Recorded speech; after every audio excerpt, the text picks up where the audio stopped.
তো একটাই tax, GST. আর central government এখন কথায় কথায় শেষ বসিয়ে দেয়। শেষ বসালে সেই টাকাটা তো আমরা পাই না, সেটা সেন্ট্রাল গভর্নমেন্ট রাজ্যকে দেয় না, পুরোটা নিয়ে নেয়।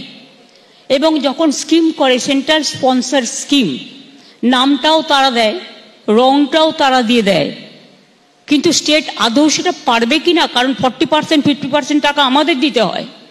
ফলে আমাদের সেটা ব্যাপারে যদি আলোচনা করে নেয় সেন্ট্রাল স্পন্সার্ড স্কিমের ব্যাপারে, যেহেতু আমাদের টাকা, আমাদের পার্টিসিপেশন, আমাদের পারফরমেন্স, এগুলো হচ্ছে উভয় পক্ষকে ফেডারেল স্ট্রাকচারে মেনে চলতে হয়। আমি অফকোর্স জিএসটি থেকে যে টাকাটা তুলে নিয়ে যাওয়া হয় এবং ট্রেজারিতে যে টাকাটা আসে ফেডারেল স্ট্রাকচারে সব রাজ্যের ক্ষেত্রেই, ওটা 41% করে দিয়েছে এখন, আর ম্যাক্সিমামটা সেন্ট্রাল গভর্নমেন্ট নিয়ে যায়, অথচ তাদের কাজ কিছুই নেই, সবটাই করে রাজ্য সরকার।